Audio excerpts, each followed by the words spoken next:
Ahí estamos. Bueno, muy buenas tardes a todos. Soy Karen Wexler, abogada, docente de la cátedra.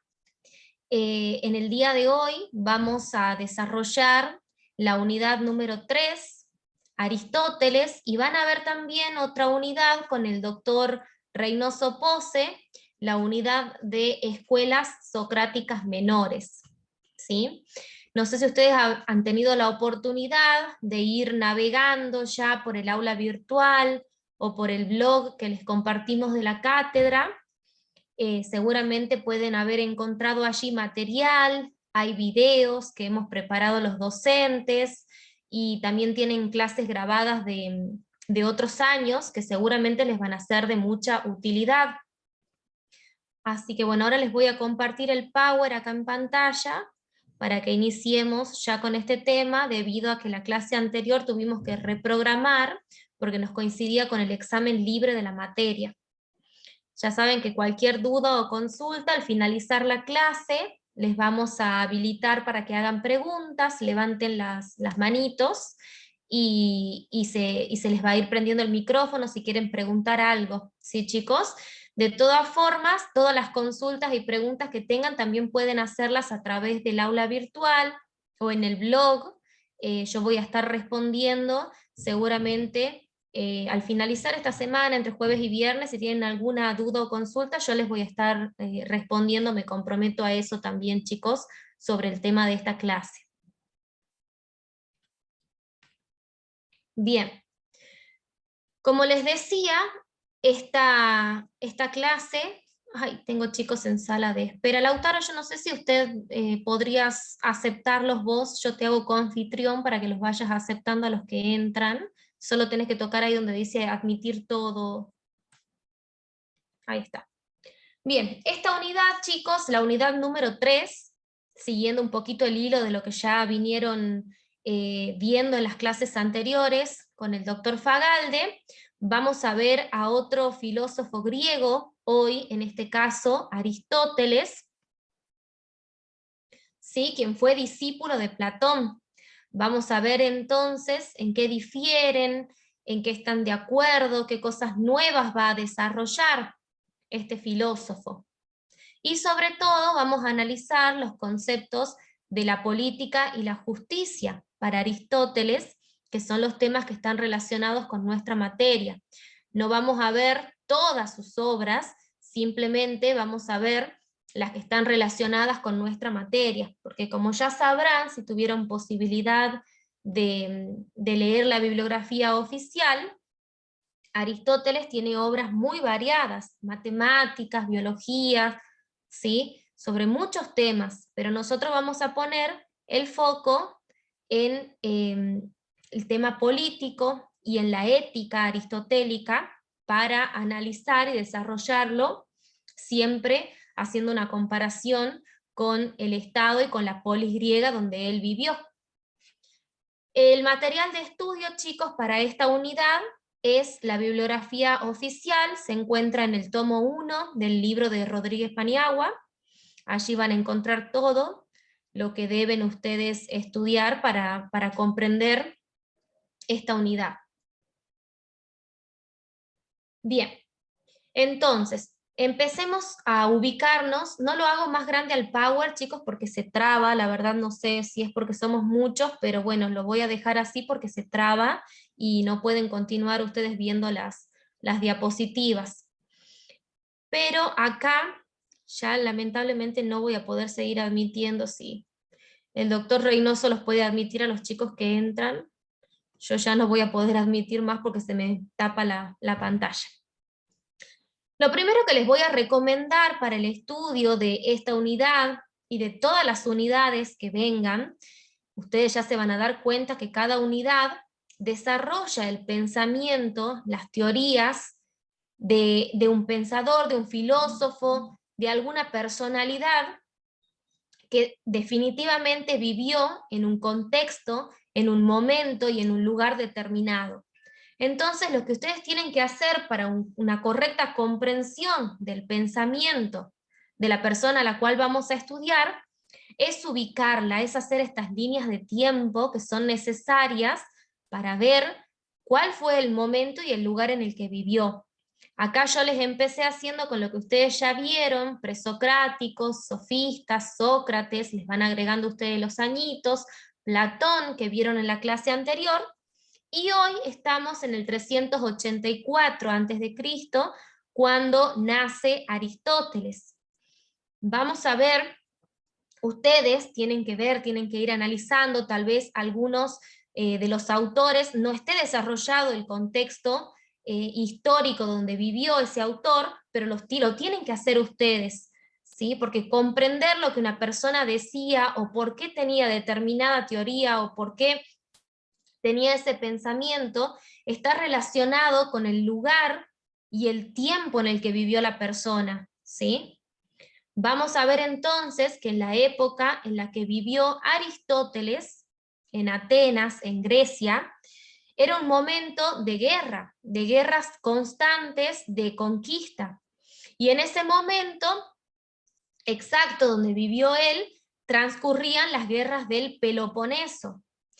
Tras esta guerra, Atenas se encontraba con muchos problemas y una recesión económica muy profunda, muy grande.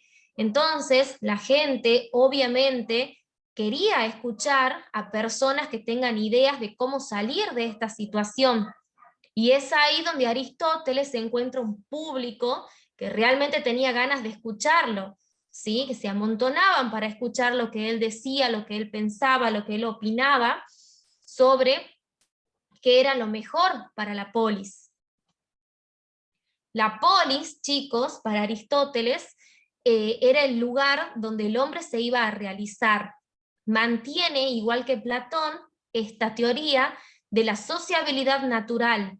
No es como los autores que ustedes van a ver más adelante, los autores contractualistas, que hablan de que la ciudad-estado se genera a partir de un pacto social que hacen las personas, ¿sí? Aristóteles va a decir que no, al igual que Platón, va a decir que las personas por naturaleza son sociales, que primero se agrupan entre dos, forman las familias forman las aldeas, y las aldeas forman las polis, que son estos centros donde van a vivir las personas y que tienen como objetivo la felicidad de sus miembros. La polis va a tener como objetivo, ¿sí? Como fin, la felicidad del hombre. Para eso va a existir la polis. Y va a decir entonces que es algo natural, que se da naturalmente, porque el hombre es un animal social que por naturaleza necesita sociabilizar con otras personas, y cuando va creciendo esto, llegamos al punto en que nos encontramos en una comunidad más grande, que es lo que él va a llamar polis, ¿sí? Y que tiene como fin justamente eso, mirar siempre para la felicidad del hombre. Él, a diferencia de Platón, me va a hablar de una política mucho más práctica, no solamente el conocer por conocer, sino el conocer para hacer. Va a hablar de algo más práctico, de hacerlo, de poner en práctica eso que estamos pensando. Y como ya les había adelantado, nosotros vamos a poner énfasis en nuestra materia en las obras aristotélicas sobre ética y política, que son Gran Moral, Ética Nicómaco, La Política y Constituciones, pero fundamentalmente van a ver ustedes en el libro de Rodríguez Paniagua, que vamos a hablar y vamos a estudiar en específico lo que trata Aristóteles en Ética a Nicómaco y en Política. Ahí está, no sé si pudieron ingresar, creo que hay más chicos. Ahí está. Bien. Como les decía, chicos, vamos a arrancar entonces con esta primera obra que nosotros vamos a estudiar y que a ustedes se les va a pedir que las estudien. En primer lugar tenemos Ética a Nicómaco, que fue escrita en el siglo IV a.C., consta de 10 libros, y esta obra dicen que si bien la idea fue de Aristóteles, dicen que fue redactada por su hijo Nicómaco. Obviamente es algo que se toma en cuenta comparándola con otras obras existentes, y dicen que no parece que hubiese sido redactada por él, sino que fue redactada por otra persona. Y lo importante, lo que nosotros vamos a destacar y donde tenemos que poner el foco para el estudio en esta obra, es en la distinción que Aristóteles hace de la justicia. Él en esta obra me va a hablar de las virtudes, ¿sí? Las virtudes dice que son excelencia añadida a algo. Algo es virtuoso cuando tiene esa excelencia. Y por el contrario va a decir que están las cosas que son viciosas. Cuando no tienen esta excelencia son viciosas. Y él me va a decir que la justicia es algo virtuoso, es una virtud, pero va a hacer una división de la virtud justicia en dos partecitas para poder organizarse.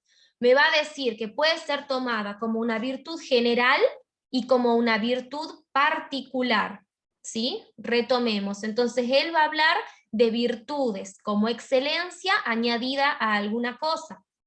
Y en particular vamos a estudiar lo que dice de la justicia y hace una división de la justicia como una virtud general y como una virtud particular. Acá ustedes tienen el cuadrito que yo les dejé, ya van a verlo seguramente si pudieron leer el material, es tal cual está en el material, nada más que yo se los dejé graficado acá en este cuadrito para que les sea más fácil la comprensión. Entonces vamos a tener que Aristóteles, en su obra sobre ética a Nicómaco, va a distinguir la justicia como virtud general y la justicia como virtud particular. ¿Y a qué va a hacer referencia esta distinción? ¿Cuál es el motivo de esta distinción? Bueno, va a decir que hay que tener en cuenta en quiénes son los que se están relacionando con la justicia. Y cuando hablamos de la justicia política o la justicia como virtud general, nos vamos a referir a la relación del Estado con los particulares, ¿sí? Del Estado, podemos decir de la polis, con sus ciudadanos. Y cuando hablamos de la justicia como virtud particular, nos vamos a referir a la justicia en relación a los particulares entre sí, personas con personas. Entonces, en la justicia política, que es sinónimo de justicia como virtud general, vamos a encontrar dos tipos de justicia también. Por un lado, la justicia legal y por otro lado, la justicia natural. Siempre tengan en sus cabezas ustedes que esta distinción hace referencia a quienes se están relacionando. Entonces, en esta primera justicia como virtud general o justicia política se está relacionando al Estado con los particulares.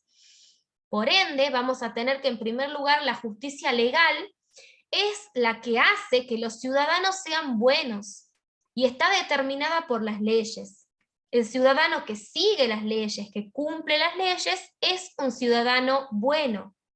Y la justicia va a ser sinónimo de legalidad. Para que algo sea justo, tiene que estar de acuerdo con lo que dice una norma, con lo que dice la ley, ¿sí? Para el Estado va a ser justo lo que los particulares hagan siempre y cuando esté de acuerdo a lo que dispone una norma, a lo que dispone la ley. Y por otro lado, vamos a tener lo que llama Aristóteles justicia natural, donde luego él reconoce que hay una contradicción, porque él dice que la justicia natural es lo que tiene en todas partes la misma fuerza, en todos lados es igual de justo. Pero después Aristóteles se da cuenta que esto es imposible, porque existen muchísimos lugares, muchísimas culturas, muchísimos gobiernos, y es imposible que algo que es justo en un lugar sea justo, igual de justo en todos lados. Entonces va a decir él que la justicia natural corresponde a los dioses, que en el único lugar donde algo va a tener el mismo valor de justo o de injusto va a ser para los dioses, ¿sí? Pero que en el ámbito terrenal no va a existir lo justo natural, ¿sí? Para que ustedes se den una idea, a ver, les doy un ejemplo. Está relacionado este tema de lo justo natural con el orden público, ¿sí? En determinados países, por ejemplo, que la mujer muestre determinadas partes del cuerpo puede ser considerado un delito atroz. Y en otros lugares del mundo es atroz que se le prohíba a la mujer mostrarse. Entonces a eso hace referencia lo justo natural. Es imposible que en todos los lugares, que en todo el mundo exista algo que tenga ese mismo valor de justicia, porque existen distintos gobiernos, distintas culturas. Entonces va a decir Aristóteles que hay una contradicción, que lo justo natural en el ámbito terrenal de los seres humanos, de los individuos, no va a existir. Lo justo natural va a ser algo solamente para los dioses. Bien, entonces, esa es la justicia política, en su relación del Estado con los particulares. Y ahora vamos a pasar a la segunda clasificación que me va a hacer Aristóteles de la justicia como virtud particular. Hace referencia al trato de un individuo con otro individuo. Y va a decir, también va a ser otra clasificación dentro de la justicia como virtud particular, en justicia distributiva y correctiva. Y a su vez la correctiva se va a dividir en conmutativa y judicial. La distributiva, chicos, hace referencia a que cada uno reciba una parte proporcional a su mérito. Para que ustedes se den una idea, vamos a llevarlo a algo que ustedes ven todos los días, por ejemplo, el derecho laboral. Yo trabajo tantas horas en tal rubro, me corresponde que mi sueldo o mi salario sea tal o cual. A eso hace referencia. Y mi empleador, la persona que me contrate, tiene la obligación de pagarme por el trabajo que yo estoy realizando. Yo le presto un servicio y él me debe pagar proporcionalmente a ese servicio que yo le estoy prestando. Esa es la justicia distributiva. Luego tenemos la justicia correctiva, que se va a dividir en dos, en conmutativa y judicial. La conmutativa, dice en Rodríguez Paniagua, que es el equilibrio entre lo que se da y lo que se recibe. Yo siempre doy el ejemplo de ir al kiosco a comprar un chicle y que el kiosquero me diga, sí, ese chicle, bueno, hoy en día ya con la inflación vamos a aumentarle un poquito, me diga, el chicle, doctora, sale 1.000 pesos. Yo la voy a mirar y le voy a decir, no, gracias, no lo quiero. Deje, guarde nomás. ¿Por qué? Porque yo sé que un chicle, si es uno de los paquetitos esos que vienen varios, no me puede salir más de 200, 300 pesos. O sea, no me puede salir más de eso. No es justo que él me cobre 1.000 pesos, algo que yo sé que su valor es muy inferior. A eso hace referencia la conmutativa, ¿sí? Que este otro individuo sepa que debe haber una correspondencia entre lo que se da y lo que se recibe. Y luego tenemos la judicial. Dentro de la correctiva tenemos la judicial, que se aplica de manera involuntaria o forzada. Esta se va a dar cuando haya un conflicto entre los particulares o entre los individuos, ¿sí? Este conflicto que se va a resolver de manera judicial, ya sea por un tercero, que sea el que imparta justicia, o que diga vos tenés razón o vos tenés razón, y se va a aplicar lo que se resuelva de manera involuntaria, o sea, la persona que no tenga razón va a tener que cumplir lo que se resuelva en esa instancia, ni más ni menos que lo que sucede actualmente con la justicia, como todos ustedes la conocen. Se recurre a un tribunal con un conflicto para que se lo resuelva de la mejor manera. Nosotros hoy en día no podemos, si alguien me rompe el auto, ir y romperle el auto. No podemos, si alguien me roba, ir y robarle. Si alguien me pega, ir y pegarle. ¿Cómo se resuelven los conflictos? Bueno, en el órgano que corresponda, haciendo el reclamo que corresponda, para que alguien aplique las leyes y dé razón a alguna de las partes. A eso hace referencia esta justicia como virtud particular, correctiva, judicial. Bien, seguimos entonces. A ver, voy a ver la sala de espera, creo que hay más gente. Lautaro, ¿vos estás viendo la sala de espera? Sí, sí, quédate tranquila, Karen. Bueno, me quedo tranquila, muchas gracias.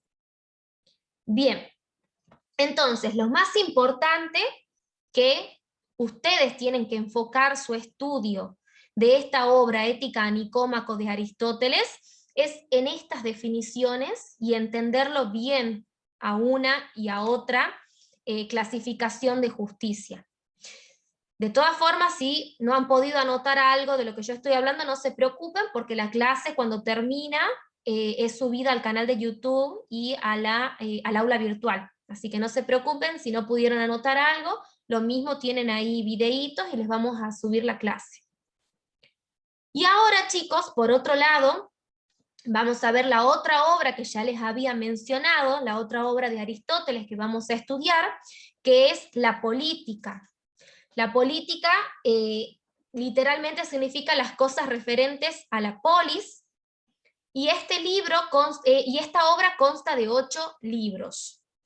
Ustedes van a ver que lo que nosotros vamos a estudiar son las formas de régimen político, que hasta el día de hoy las seguimos utilizando a esta clasificación que hace Aristóteles, pese a que en la actualidad podemos haberle puesto otros nombres, o que la misma palabra signifique cosas diferentes hoy en día.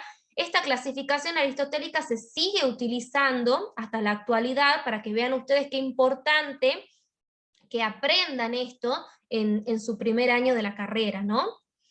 Van a ver que Aristóteles va a decir en la política que las formas de gobierno son 6, ¿sí? Son 6, pero se las va a agrupar en dos sectores, en 2 grupitos, a estas 6 formas de gobierno.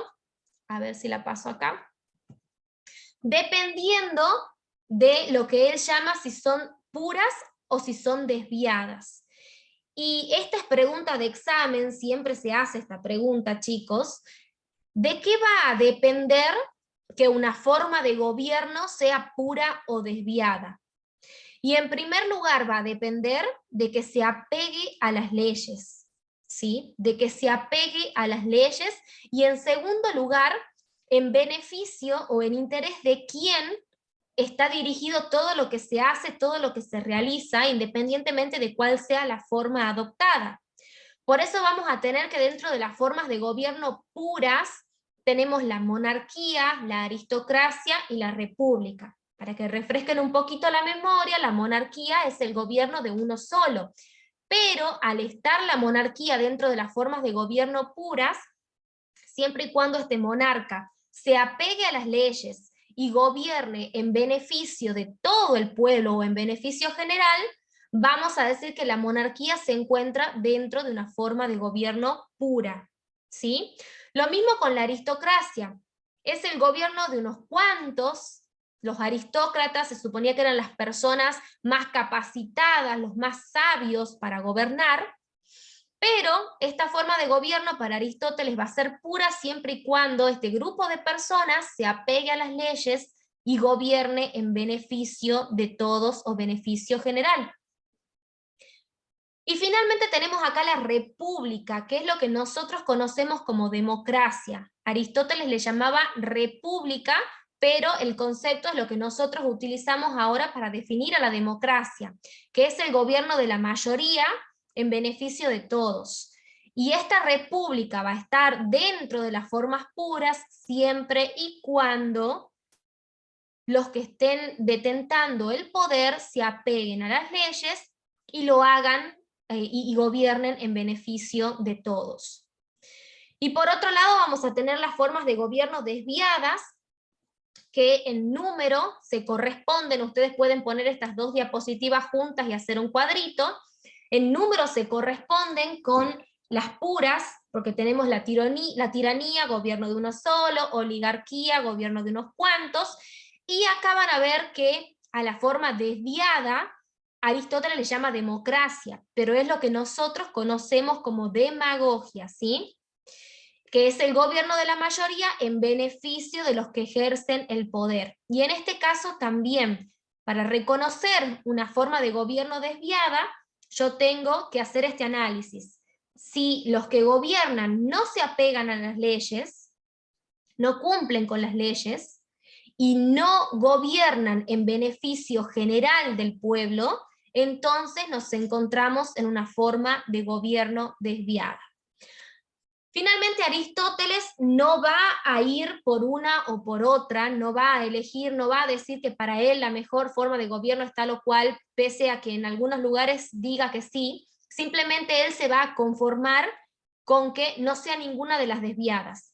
Para él, mientras sea una de las formas de gobierno pura, él va para ese lado. Lo que no quiere bajo ningún concepto, obviamente, es que se adopte una forma de gobierno desviada. ¿Sí, chicos? Bueno, esto es lo más importante que yo quiero que ustedes, cuando vayan a ampliar, ¿sí? Porque ustedes tienen que ampliar con el material de estudio, con la bibliografía oficial, lo que se les da en clases, ustedes tengan en cuenta, ¿sí? Tengan en cuenta estos temas, estas obras, que sepan diferenciar, que puedan ir haciendo sus propios cuadritos, que traten de buscar más información sobre el contexto histórico, qué eran esas guerras del Peloponeso, qué es lo que estaba pasando. Por suerte de Aristóteles, es un filósofo muy reconocido, tenemos muchísimo material, no solamente en libros, también hay mucho material audiovisual, pueden buscar, van a encontrar muchos videos, yo voy a tratar de subirles también ahí en el aula virtual, y como ustedes saben, la mayoría de los docentes, además de sus clases, van a proponer algunas actividades. Así que yo para esta unidad les propongo que en el aula virtual ya le vamos a abrir, creo que es en el sector de los foros, ustedes no se preocupen, porque va a ser con tiempo que les vamos a abrir para que puedan participar, que ustedes amplíen este contexto histórico que yo les di de la época en que vivió Aristóteles, que busquen más información, que lo amplíen, obviamente que se hagan su propio resumen, lo que ustedes consideran más importante de ese momento, y que se hagan también su propio cuadrito, su propia línea de tiempo con todos los pensadores que vayan viendo. Vemos un pensador nuevo y le vamos agregando a nuestra línea de tiempo el nombre, la fecha en la que vivió, y vamos armando este contexto. Eso es lo que yo quiero, les propongo como actividad, sobre todo en esta unidad que yo les acabo de dar. Ahora no sé si está el doctor listo para que continuemos con la unidad. Sí, Karen, cuando vos Ahí termines me estás. avisás. No te veo, sí te escucho, pero no te veo. Ahí voy. Ahí está, perfecto. Ya saben, chicos, cuando termine la clase, si tienen alguna duda o consulta, pueden levantar la manito, y si no me la dejan, si yo ya no estoy, me la dejan por favor en el blog o en el aula virtual, yo les voy a estar respondiendo con mucho gusto lo que ustedes necesiten. Ahora sí le doy la palabra acá a mi colega, al doctor Reynoso Pose, con quien van a tener, van a ver ahora escuelas socráticas menores, ¿es así, verdad, Lautaro? Así es, sí, sí. Perfecto, perfecto.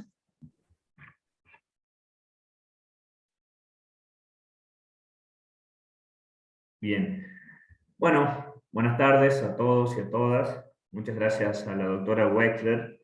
Bueno, bien, como ya les iba adelantando ella, nosotros vamos a seguir más o menos ubicados en la misma época, en el mismo espacio de tiempo y lugar, que es también, como lo adelantaba la doctora, siempre va a ser muy importante dentro de nuestra materia y dentro de todo lo que es la filosofía, líneas generales, el pensamiento político y jurídico, entender dónde nos encontramos parados, ¿sí? Ahora voy a compartir pantalla.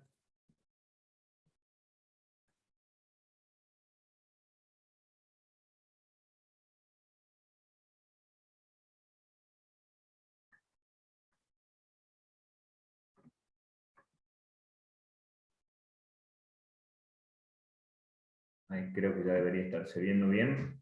Bueno, Sí, perfecto. Yo te voy a avisar porque a veces yo no lo agrando. Fíjate si podés pasar de diapositiva, porque cuando lo agrandas a veces no se puede.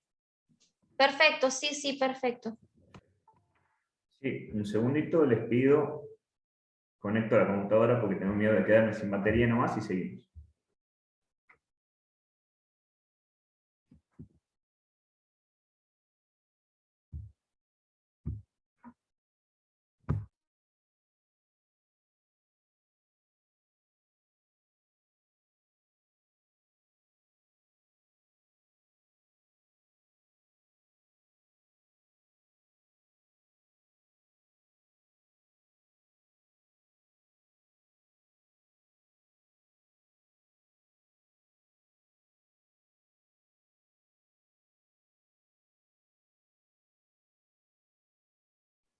Ahora sí.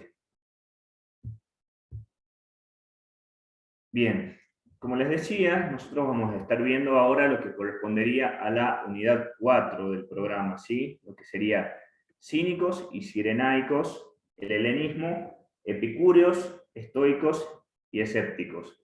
Todos estos son movimientos filosóficos que se comprenden dentro de la misma época y dentro del mismo escenario geográfico.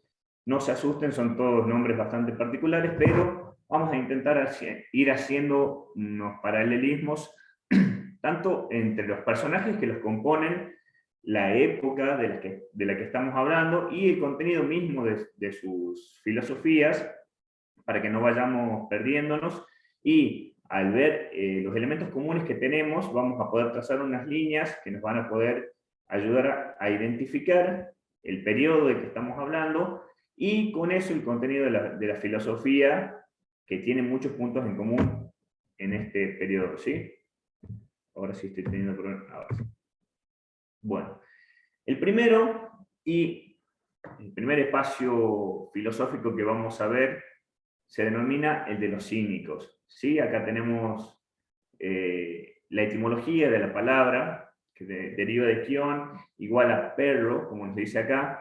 Esto nos va a llamar la atención, pero tiene mucho que ver con la forma de vida que promovían estos filósofos, que también, como nos dice acá, se deriva mucho de la forma de vida que promovía Sócrates, que ustedes ya lo vieron, ya estudiaron un poco de su filosofía, ¿sí?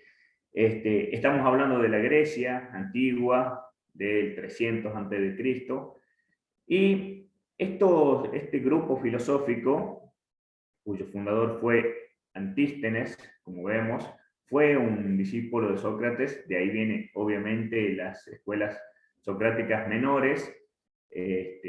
Todos ellos tienen alguna influencia de alguna manera de Sócrates, que no van a ser las principales, como van a ser Platón y Aristóteles, pero sí van a tener una importancia mayúscula a lo largo de la historia filosófica, que va a ir resurgiendo en distintos periodos.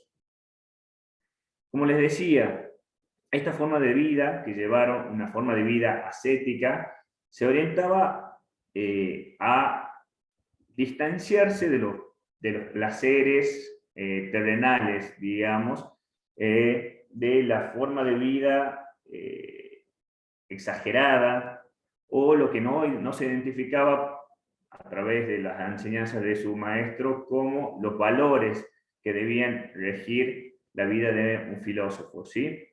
Se conformaban por poco, no se dejaban tentar por estos placeres o pasiones físicas, y de ahí es que se deriva que vivían como perros, ¿sí?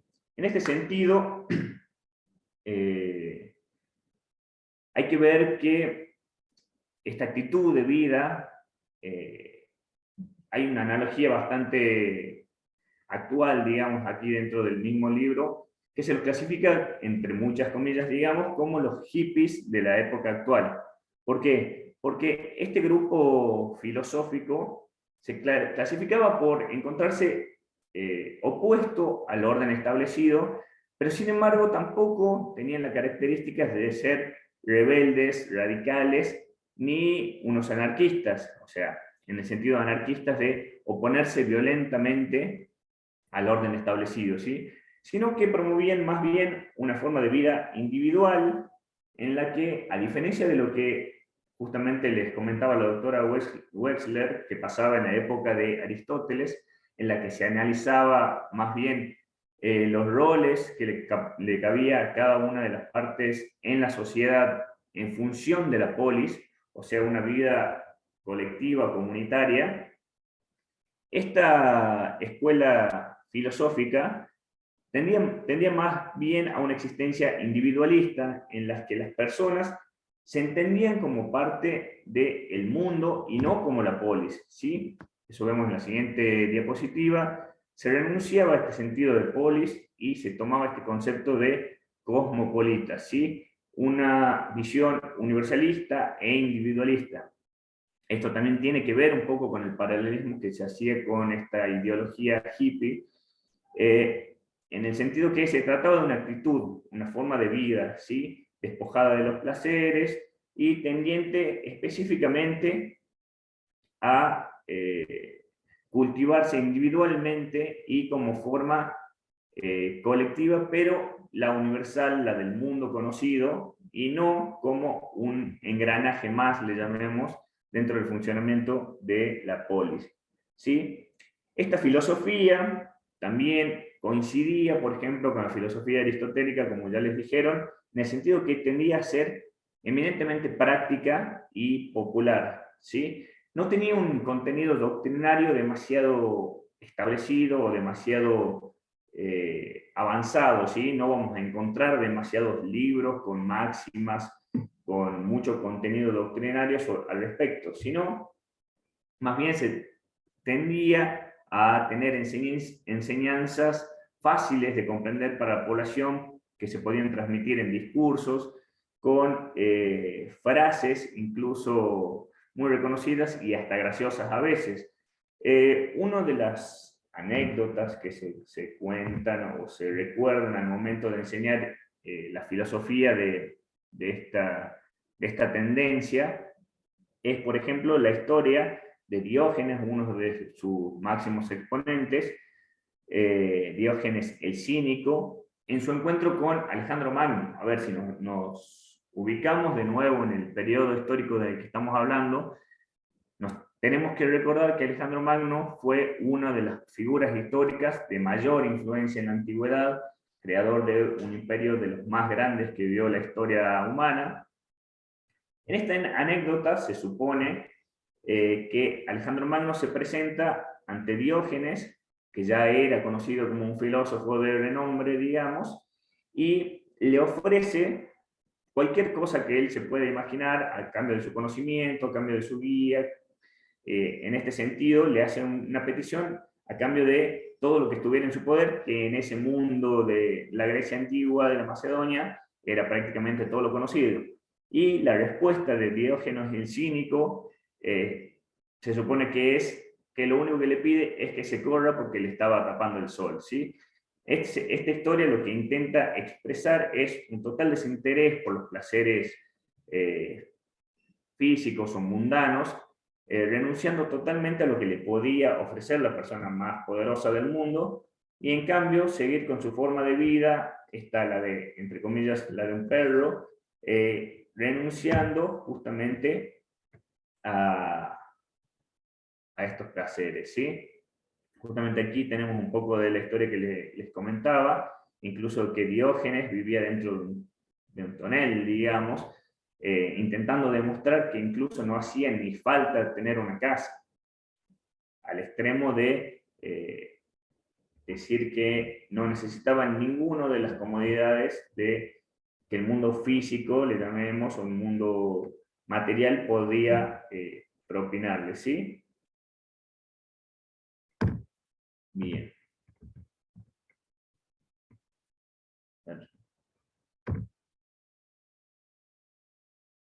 En un segundo periodo tenemos a esta tendencia filosófica que van a ser denominados como los cirenaicos, ¿sí? Este nombre deriva justamente de su fundador, que va a ser Aristipo de Cirene. Vamos a ver que seguimos hablando dentro de esta misma época histórica de los años 340, 350 antes de Cristo, y lo que proponía esta escuela filosófica era la búsqueda del placer. Tenemos desde ya una línea directa con la anterior que estamos viendo con los cínicos, pero en este sentido va a ser opuesta, ¿sí? Los cirenaicos van a proponer todo el tiempo la búsqueda del placer, pero al mismo tiempo se debía conservar el dominio de uno mismo, ¿sí? No dejándose dominar por los placeres, sino sometiéndolos a nuestro control. En este sentido, sí vamos a ver que se puede hablar de una escuela de influencia socrática, ¿sí? Por eso obviamente van a estar incluidos en estas escuelas socráticas menores, ¿sí? Pero, en coincidencia con lo anterior, vemos que también promovían la abstención de intervenir en la política, que va a ser por muchos momentos criticado por otros de los filósofos reconocidos de la época helénica, porque muchas veces la filosofía se va a entender como justificación de la política o como al servicio de la política en distintas épocas de la historia. En cambio, en este momento específico, vamos a ver que se mantiene con las distintas escuelas, se promovía bastante la abstención de la participación de los filósofos en la política, ¿sí? ¿Por qué? No se sentían, al igual que los cínicos, ciudadanos de ningún estado y se consideraban extranjeros en cualquier parte. Es decir, que, como dijimos antes, prescindían de la polis, sentían que no hacía falta esta organización civil que ordenara de qué manera tenían que vivir cada una de las personas, sino que cada uno de los hombres tenía que tender a procurar su propio placer, ¿sí? ¿En qué va a derivar esto? Que el centro de intereses de esta escuela filosófica no va a ser el ciudadano como miembro de la polis, sino que va a ser los hombres como individualidad, ¿sí?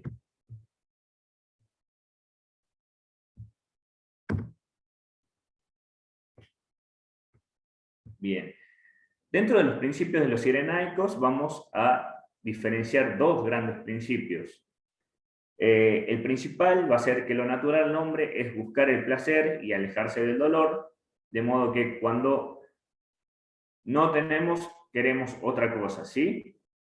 Y el segundo principio, que hay que considerar al placer como nuestro fin, el bien supremo. Estas ideas van a ser, como les decía, bastante resistidas en distintos momentos históricos, pero también van a tener un resurgimiento mucho más adelante, por ejemplo en el Renacimiento, o van a ser retomados por pensadores como Marx o Nietzsche, y ahí vamos a darnos cuenta que a lo largo de la historia filosófica, los principios sentados por esta escuela van a ser retomados en el momento que se intenta expresar un descontento con las ideas dominantes, que sería un poco la carta de presentación de esta escuela filosófica, ¿sí?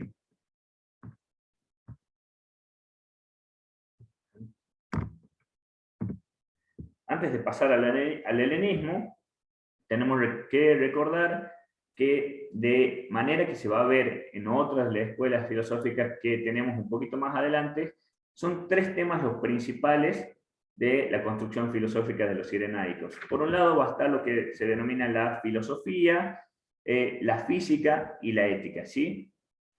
Que van a estar resumidas en diferentes máximas capitales, ¿sí? La primera de las máximas que vamos a tener es justamente buscar el placer como bien supremo, ¿sí? Segundito.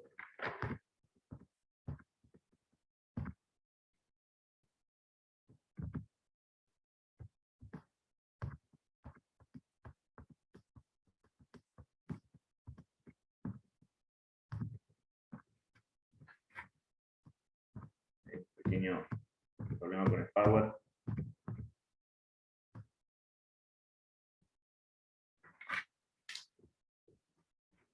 Bien, entonces como le decía, la primera de las máximas capitales, que va a ser lo que distingue a los cirenaicos, va a ser buscar el placer como bien supremo, ¿sí? Este va a ser el punto de partida y va a ser lo identificable como lo natural al hombre, ¿sí? ¿Cómo se va a comprobar esto? Bueno, los cirenaicos lo van a plantear como si fuera un axioma. Es decir, que es tan observable en la realidad empírica, digamos, que no va a necesitar de mayores pruebas como construcciones lógicas demasiado elaboradas, sino que se van a basar directamente en la comprobación de que el placer deriva directamente de evitar el dolor, ¿sí? Entonces, ¿qué nos van a plantear también? Que no todos los placeres son iguales, ¿sí? Sino que el hombre se tiene que plantear proseguir algunos placeres mayores que va a ser distinto o va a necesitar una ponderación, de la misma manera que lo planteaban los sofistas, que seguramente ya lo visitaron en la planificación del programa, ¿sí? ¿Qué significaba esto? Entonces, que había una jerarquía dentro de los placeres que no era conocida naturalmente por los hombres, sino que necesitaba de un trabajo intelectual de alguna manera, y que iba a separar a los sabios de los hombres comunes, de la gente regular, ¿me entienden? Entonces, los iba a poner a estos como sabios en un plano superior, que eran aquellos que tenían una posibilidad intelectual de acceder a esos conocimientos que les ayudaban a identificar estos principios de placer a los que deberían ordenar su existencia, ¿sí? Bueno, ¿cuál sería entonces, si nosotros decimos que hay forma de conocer cuáles son los principios estos que deberían regir a la vida de cada uno de los hombres? Tenemos que tender también a buscar cuál es la forma de conocer estos principios. Nos van a decir entonces los cirenaicos que el punto de partida va a ser común a todos los hombres, van a ser las sensaciones o van a ser estas expresiones que son inmediatas y son fáciles de comprender. En ese sentido también podemos ver que esta característica que decíamos que el principio de búsqueda de los placeres es tan evidente que lo puede comprender cualquier persona, entonces esa va a ser el punto de partida para el conocimiento de este principio, ¿sí? La finalidad de este conocimiento va a ser totalmente práctica, ¿sí? Entonces esta filosofía, al igual que la filosofía aristotélica, va a estar destinada a procurar la vida feliz, pero siempre hablando, como les dije, del individuo como una persona, como humano, digamos, y no como componente de la polis, ¿sí? Este placer constituido en el individuo va a ser directamente comprobable como medida de evitar el dolor, ¿sí? Las máximas capitales van a también permitirnos distinguir 4 puntos que van a fijarse o van a orientar esta escuela filosófica, ¿sí? Las máximas capitales van a distinguir la divinidad como primer principio, la muerte como segundo, los placeres como tercero y los dolores como cuarto principio rector de estas máximas capitales, ¿sí? La divinidad, en este caso, que va a ser la primera de las máximas capitales, va a aparecer distinta a la tendencia que se venía teniendo en la Grecia antigua de estos dioses antropomorfizados con interés directo en los asuntos humanos, sino que van a aparecer como dioses indiferentes, como orientadores de la creación y de la naturaleza, orientadores de la naturaleza, pero directamente distanciados de los asuntos humanos. Entonces, esta idea de el Dios vengativo o de la posibilidad de una recompensa o castigo por los actos humanos no va a tener una justificación lógica, por lo que va a ir desapareciendo como justificativo de la ética dentro de los cirenaicos. ¿Qué sí va a pasar? Entonces vamos a reconocer que hay una veneración de los dioses o de la divinidad como principio rector, pero no como una búsqueda de un rédito superior, que va a tener también una correlación con la noción de la muerte, que ya vamos a ver, pero también va a tener una correlación con la veneración de los sabios o de los filósofos por su facilidad de conocer o su posibilidad de conocer estos principios generales y naturales que se derivan de la divinidad, ¿sí? Como segundo contenido de estas máximas capitales establecidas por los cirenaicos, vamos a ver lo referente a la muerte. Pero vamos a ver que hay un cambio en el sentido de la muerte de la época anterior e incluso de un proceso de una época mucho posterior, como es la tendencia judeocristiana, que no va a ver la muerte como un paso a una etapa de recompensa o castigo, sino va a decir que la muerte no es nada, solo una privación del sentir, ¿sí?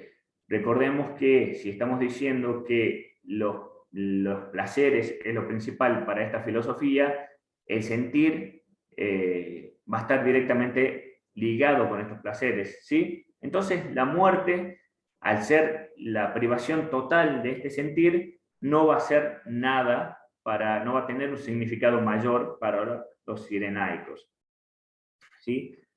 El cuarto de los contenidos de estas máximas capitales va a ser el dolor, digamos. Recordemos que venimos diciendo que para los cirenaicos lo principal va a ser evitar el dolor, ¿sí? Pero dentro de este dolor va a haber una clasificación entre dolor extremado, intermedio y leve, ¿sí? Nos van a decir los cirenaicos que justamente va a haber una relación inversamente proporcional entre el dolor extremo y el tiempo, entre el dolor y tiempo, digamos. Mientras más fuerte sea este índice de dolor extremo, se va a corresponder con una duración en el tiempo mucho menor, ¿sí? Lo mismo va a pasar con este dolor intermedio y el dolor leve, que va a ser básicamente el cese o la privación, la postergación del placer. Se va a tender hacia este principio, que va a ser un dolor leve, porque como veremos en el siguiente punto, que va a ser el comprendido por el placer no se compone por la consecución de bienes materiales o de las pasiones humanas, sino va a ser la privación o la restricción de esas tendencias impropias del orden natural, ¿sí? Entonces, como dijimos, la máxima capital que nos estaba faltando sería la del placer, que sería la fundamental dentro de esta escuela filosófica, ¿sí? Este placer va a aparecer como el bien supremo, ¿sí? Y va a ser necesario escogerlo para un mejor resultado global. Ya lo dijimos antes, que cualquier persona va a poder distinguir el placer del dolor, pero no cualquiera va a tener la capacidad de distinguir cuáles son los placeres principales o los que nos van a llevar a un mayor grado de bien o de aproximación a ese bien natural, sobrenatural, de características divinas, sino que esta característica las van a tener los sabios por medio del conocimiento, que los van a poner en una situación de preponderancia con respecto a las demás personas, ¿sí? Con respecto a la búsqueda de los placeres, como les decía, van a ser estos placeres negativos, ¿sí? Que va a ser básicamente unos placeres estáticos que apuntan directamente a la carencia del dolor, ¿sí? ¿Qué clases de placeres vamos a distinguir dentro de la filosofía de los cirenaicos? Bueno, vamos a tener los naturales y necesarios, los naturales y no necesarios, y los que se denominan ni naturales ni necesarios. Como podemos ver aquí, vamos a recordar que hay una jerarquía dentro de los distintos placeres. Entonces los principales van a ser los naturales y necesarios, que van a estar ordenados hacia ese bien natural de carácter divino. Los segundos van a ser los naturales y no necesarios, que van a ser comunes a todos los hombres. Un ejemplo de esto puede ser la necesidad de alimentarse, de relacionarse afectiva, sexualmente con las demás personas, pero no necesarios en el sentido de los cirenaicos, es decir, que no nos van a perfeccionar en el sentido de este bien superior natural, y van a estar también los que no son ni naturales ni necesarios. Estos van a surgir como mera expresión de una opinión, como producto de la vanidad propia de los humanos, y los cirenaicos van a relacionar este tipo de placeres con los que se derivan directamente de la participación en la política o en la búsqueda de las riquezas. Por eso dijimos al principio que van a ser promotores de que los sabios o las personas que busquen este tipo de bien se alejen de la vida política, lo que les va a llevar a recibir muchas críticas de otros filósofos más orientados hacia la acción, como el caso de Cicerón, ¿sí?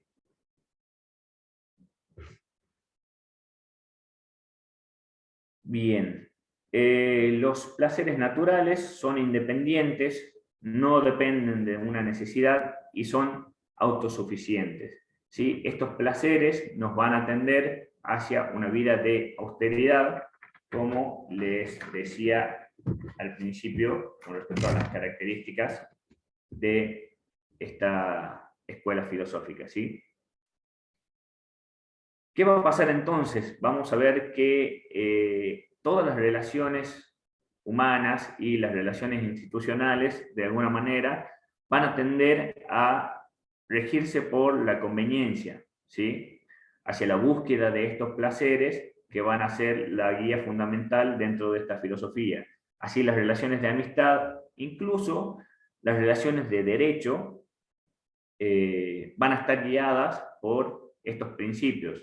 Aquí tenemos que tener un poco de cuidado cuando hablamos de derecho, incluso en el libro, en la bibliografía oficial, Rodríguez Paniagua también lo menciona, que cuando hablamos de derecho no estamos, estamos trayendo un término que es un poco extemporáneo de este momento histórico del que estamos hablando, porque ninguna de las obras va a tener este concepto de derecho que hoy tenemos, sino que se va a hablar más bien de justicia o de leyes, ¿sí?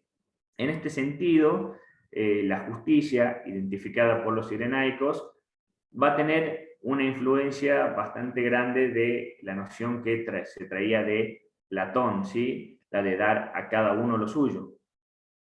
Pero va a ser distinta en una cuestión básica que va a estar derivada de los mismos principios que venimos comentando. Y es que no va a haber una justicia natural como contenido inmaterial, universal e inmutable con respecto a todos los momentos y a todos los lugares del mundo, sino que justamente va a depender de las circunstancias en las que se encuentre el hombre. ¿Por qué? Porque si nosotros decimos que el derecho se deriva de la necesidad de una convención o un acuerdo entre las personas para llegar a un mejor grado de conveniencia que siempre tienda a reducir el dolor y a procurar el placer, bueno, vamos a tener que aceptar lógicamente que las circunstancias de las que puede surgir este dolor o este placer van a ir cambiando con respecto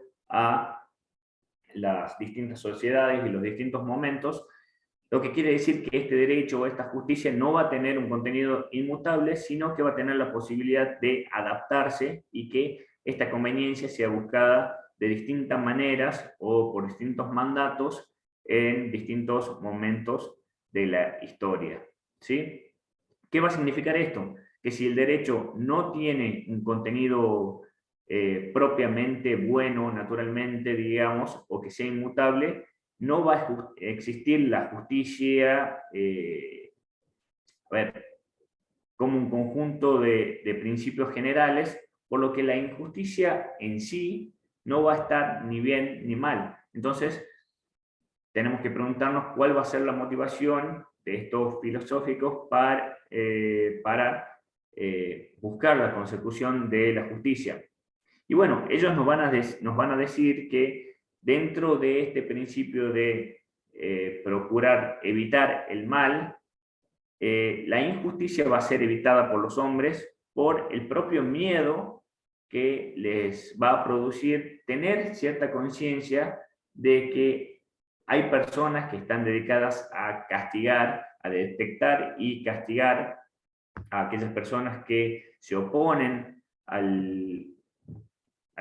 este contenido de justicia que es aplicable a ese momento y lugar específico. Entonces, este mismo miedo de sufrir las consecuencias, que van a derivar obviamente en un dolor de alguna manera y una postergación del placer, van a motivar a que las personas se mantengan dentro del contenido de este placer o dentro del contenido de este derecho como búsqueda del placer, ¿sí?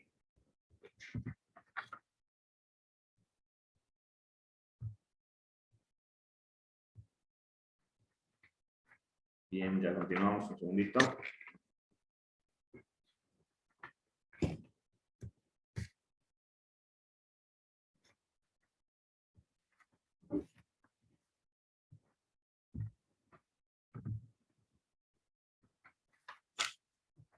Vamos a pasar ahora a lo que sería la escuela del helenismo, ¿sí? El periodo helenístico va a abarcar desde la muerte de Alejandro Magno y de Aristóteles, en 322, hasta la invasión de Macedonia por los romanos en el 148 a.C., ¿sí?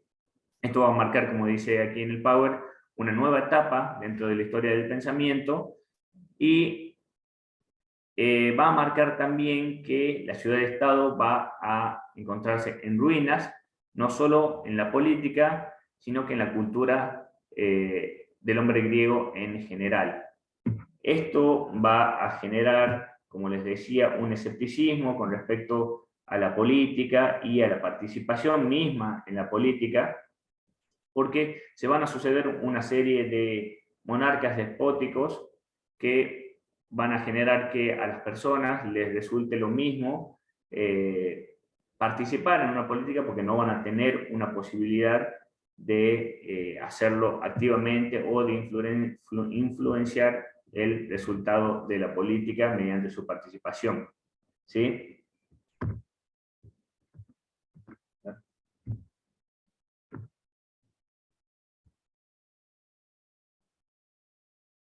Como les decía, vamos a ver que los pensadores se van a apartar de la política y van a buscar un refugio en la filosofía que se va a convertir en este arte de vivir, ¿sí?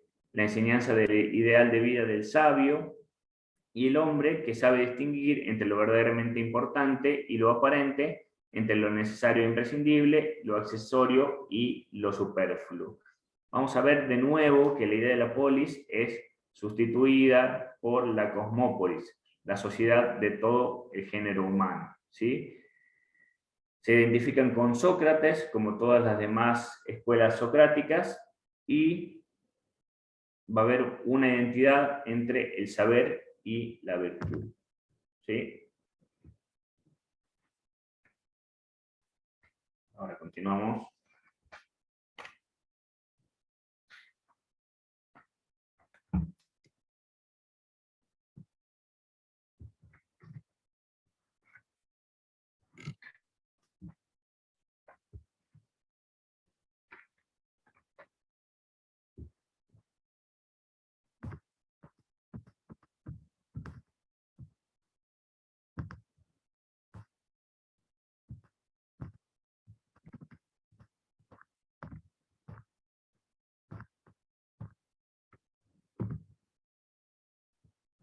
Bien. Ahora vamos a entrar a ver los epicúreos, ¿sí?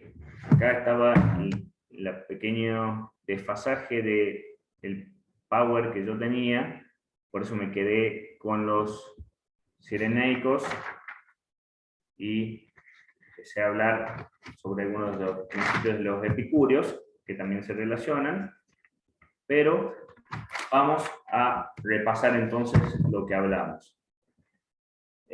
Los epicúreos van a abarcar la búsqueda de una vida feliz mediante la búsqueda inteligente de placeres, ¿sí? El fundador de esta escuela va a ser Epicuro de Samos, filósofo ateniense del siglo V a.C., específicamente en el 341, ¿sí? Que fundó una escuela llamada Jardín y cuyas ideas fueron seguidas por otros filósofos que van a ser los denominados epicúreos. Justamente como ya les mencionaba, tenía muchos enemigos por este tema de abstenerse de la política, y sus seguidores eran aquellos que estaban en descontento con las ideas dominantes, ¿sí? Vamos a ver mucho dentro de la bibliografía oficial los comentarios o los diálogos difundidos por Diógenes de Laercio, ¿sí? Como les decía, Epicuro coincide con los cirenaicos en proclamar el placer como el bien supremo, como el último y definitivo bien de la vida humana, al que se le subordinan todos los demás. Ya les fui adelantando, pero lo vamos a repasar, que si queremos trazar una línea directa entre las escuelas anteriores y los epicuros, vamos a tener que ir directamente a los cirenaicos, ¿sí? Entonces, algunos de sus contenidos van a decir, no hay que perseguir todos los placeres, sino que es necesario seleccionar y escoger solo los placeres que no nos impidan disfrutar de otros mayores o más importantes y no nos acarreen dolores mayores, ¿sí? Van a ver mucha coincidencia con lo que ya fuimos avanzando, ¿sí?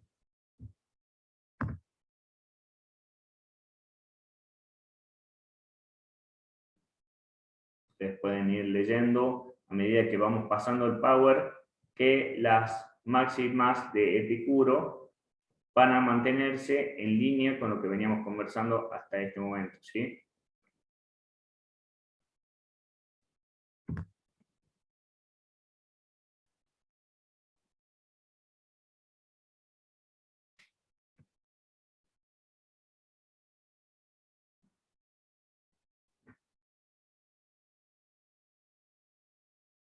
Esta frase que estamos viendo en pantalla nos va a ayudar a comprender este fin práctico que les comentaba antes de este movimiento filosófico, ¿sí? La prueba de que los placeres van a ser la tendencia principal de del objeto, de la búsqueda del hombre, van a ser efectos reales, van a ser directamente observables, ¿sí?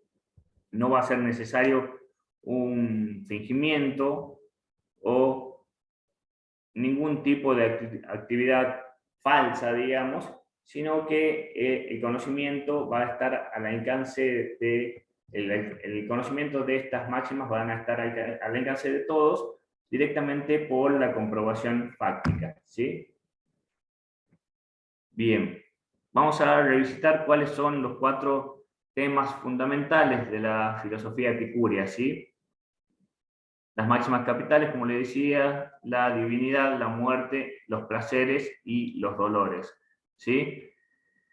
La divinidad, como dijimos, los dioses ciertamente existen, tenemos conocimientos de ellos evidentes, ¿sí? Son como la gente los percibe, es decir, va a aceptar que la gente tiene la posibilidad de conocer estas entidades divinas, pero, como les decía, la existencia de que puedan haber daños o ventajas derivados de esta acción de la divinidad no va a estar relacionada directamente con la actividad del hombre, ¿sí? Sino que se va a mover en un plano superior al que los hombres van a poder acceder mediante esta observación directa que ya venimos conversando un poco, ¿sí? Con respecto a la muerte, como la segunda de las máximas capitales, ya lo dijimos, se la entiende como el comienzo de una vida nueva o continuación del anterior, ¿sí? Se vuelve a lo natural y asociar la vida con la sensación. La muerte es la privación del sentir, como ya lo dijimos anteriormente, ¿sí?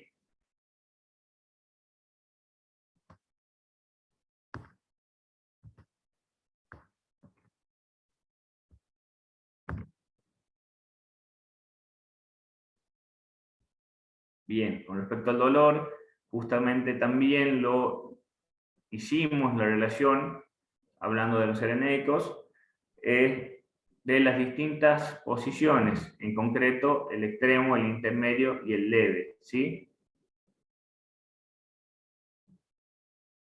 Y la última de las máximas capitales va a ser el placer, que va a ser justamente la base de esta filosofía, ¿sí?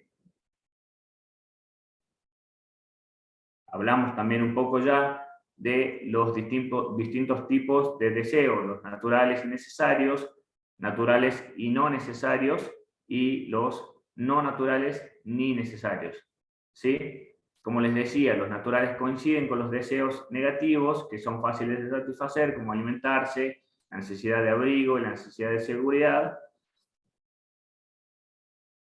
Los naturales y no necesarios, cuales no se debe confundir con los necesarios, ya que no generan dolor si no se satisfacen. Esta va a ser la característica principal de este tipo de deseos, la de decir que no generan un dolor si no se satisfacen, ¿sí? Por ejemplo, bueno, como les comentaba, una conversación amena que se relaciona con el contenido de la amistad, la gratificación sexual, alimentos refinados, van a ser los componentes, por ejemplo, de estos deseos naturales y no necesarios. Y los no naturales ni necesarios van a ser la categoría de los deseos vanos, ¿sí? La búsqueda del poder, la fama, el prestigio, el dinero, las coronas y la dedicación de estatus, que van a ser una especie de cultivo de esta vanidad del hombre que no responde ni siquiera a su tendencia natural, pero que tampoco van a ser necesarios porque no van a generar, desde el punto de vista de estos filósofos, ningún dolor en el caso de no completarlos, ¿sí? Como les decía, este tipo de deseos no naturales ni necesarios van a estar relacionados con la participación en la política.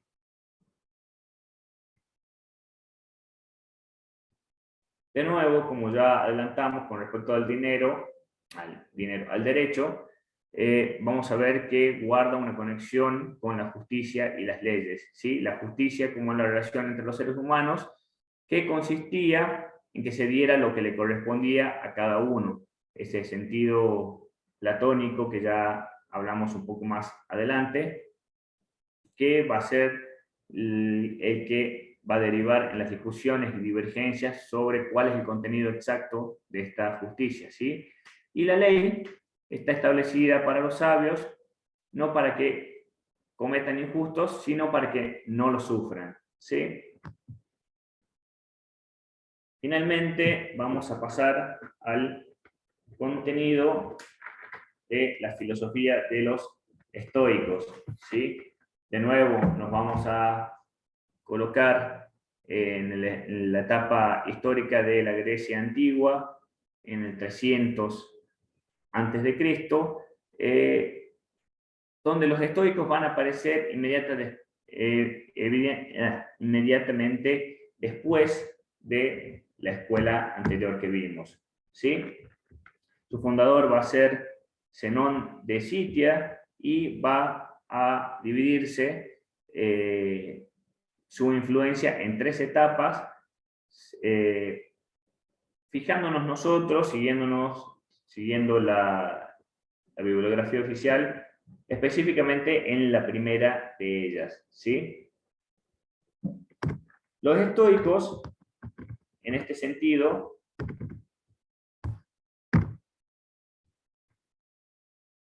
bien, acá les muestro un poco. Estoy teniendo problemas para avanzar con el Power, pero acá se puede ver las distintas etapas, como les comentaba,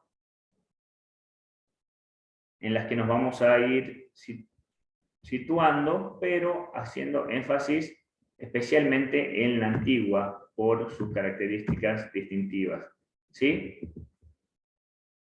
Los estoicos decían que en toda proposición había tres elementos: la palabra o significante, la cosa significada y el significado. ¿Sí? Las palabras y las cosas son materiales, el significado es inmaterial y actúa como nexo entre los dos elementos. ¿Sí? Son también promotores de una apatía generalizada y tienen la característica de ser bastante excluidos por el orgullo o grado de soberbia que demostraban. ¿Sí? Siguen también el modelo de conducta de Sócrates y tienen una directa conexión con los cínicos. ¿Sí? Afirmaban que el alma es una tabla rasa, que no cuenta con ningún conocimiento a priori y que en ella se imprimen las imágenes de las cosas sensibles a través de la comprensión de la sensación. ¿Sí? La mente forma la representación,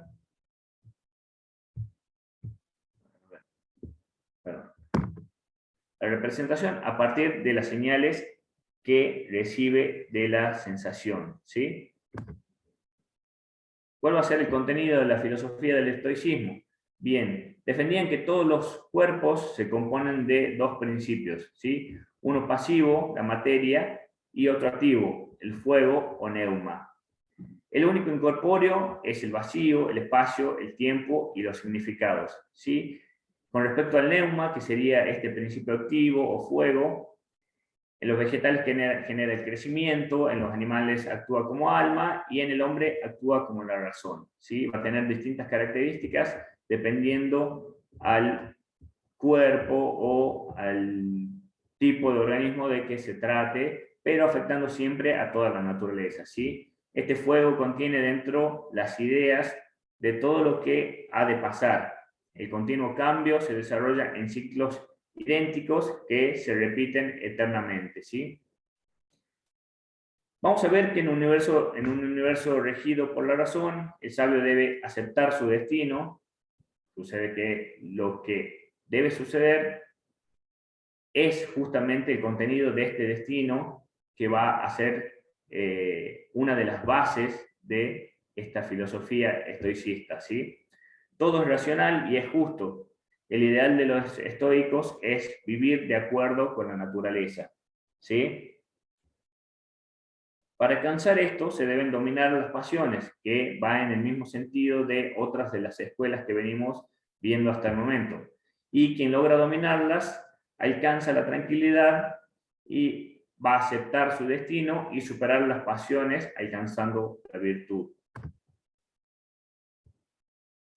Su doctrina filosófica está basada en el dominio y control de los hechos, cosas y pasiones que perturban la vida, ¿sí? Valiéndose de la virtud y la razón del carácter personal. Su objetivo era alcanzar la felicidad y la sabiduría prescindiendo de los bienes materiales. ¿Sí? Respecto a su relación con la naturaleza, van a colocar el concepto de naturaleza en el centro de su sistema filosófico. La naturaleza es el principio rector que rige todo el universo y va a ser igual a Dios. ¿Sí? Son panteístas, pero van a cambiar el sentido de la divinidad y van a comprenderla por toda la naturaleza, que va a ser una característica, por ejemplo, que va a retomar Baruch Spinoza dentro de la modernidad y va a ser muy característica de su filosofía. ¿Sí? La razón va a ser la fuerza universal que penetra todo el cosmos y el hombre va a formar parte de la naturaleza cósmica dotado de razón. Aquí va a haber un optimismo cósmico en el contenido del destino y vamos a ver que el destino va a aparecer como la influencia externa en el funcionamiento de la naturaleza y por ende el comportamiento del hombre, y la naturaleza, su contenido típico, va a ser una fuerza interna. ¿Sí? el hombre, al estar dotado de razón, va a seguir el dictado de esta y va a conducir su vida conforme a las leyes de la propia naturaleza, ¿sí? En conclusión, el derecho natural va a ser igual a la ley de la razón. Es un derecho universal válido para ser aplicado en cualquier lugar del planeta, que lo va a diferenciar un poco, por ejemplo, con respecto a otras de las escuelas filosóficas que vimos, como la de los epicúreos, ¿sí? En ese mismo sentido, sus postulados son obligatorios para todas las personas.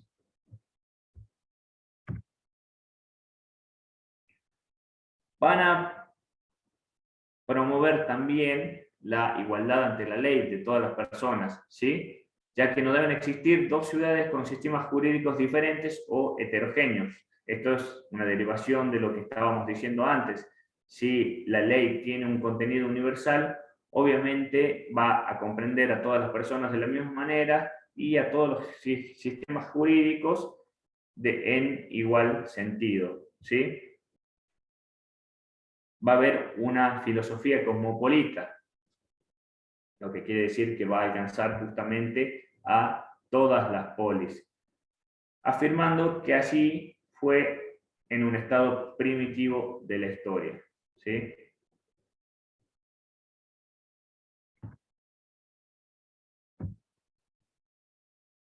Segundo.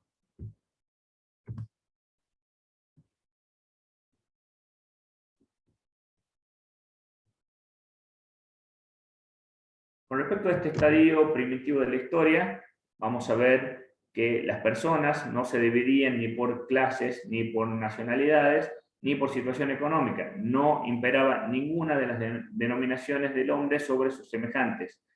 Es decir, que había una comunidad libre que sería, en definitiva, lo que seguiría buscando esta corriente filosófica, ¿sí?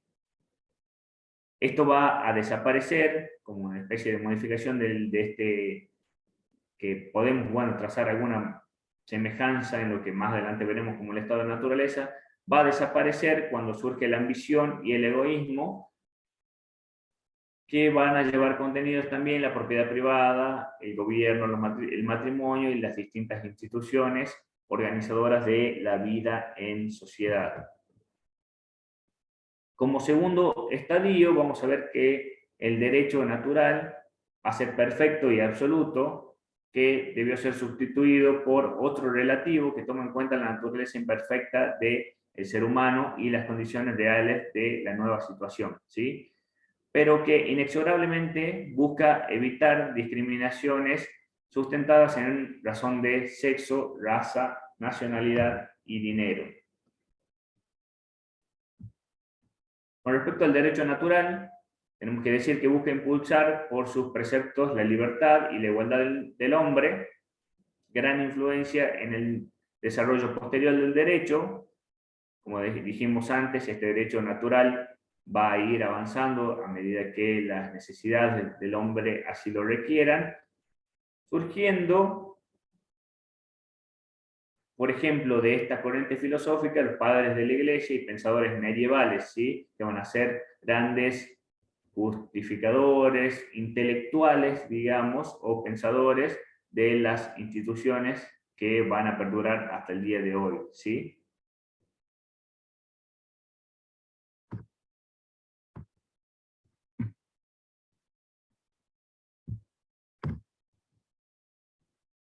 ¿Cuál va a ser el contenido entonces de la ley justa? Una ley del derecho civil, por ejemplo, no es justa solo porque haya sido promulgada del Estado. Entonces, la legitimidad de esta ley considerada por esta escuela filosófica no va a ser derivada directamente de su origen, ¿sí? Por ejemplo, si allí se busca el fundamento de la justicia, una ley arbitraria dictada por un tirano sería justa. Esto quiere decir que si nosotros justificamos directamente con el origen de la ley, de manera formal, digamos, el contenido de la misma, vamos a llegar a esta conclusión que una ley arbitraria dictada por un tirano sería justa, ¿sí? Una ley justa debe estar de acuerdo con los postulados morales cardinales del derecho natural. Con respecto a los escépticos, bueno, vamos a dejar este puntito para avanzar en la clase que viene.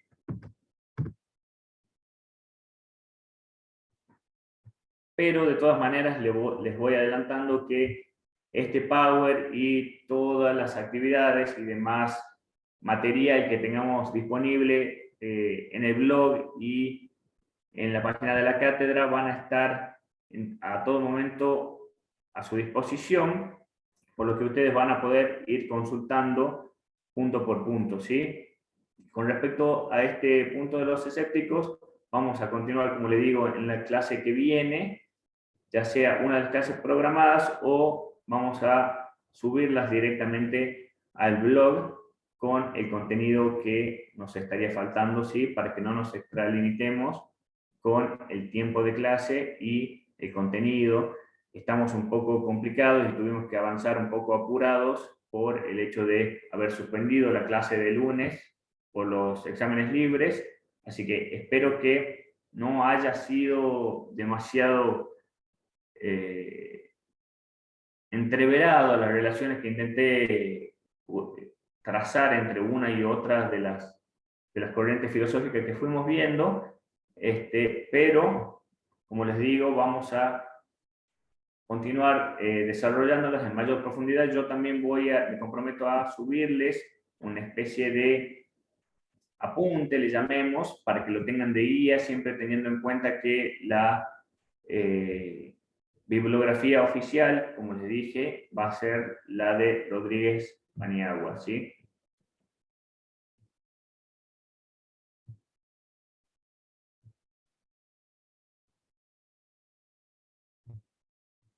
Bien.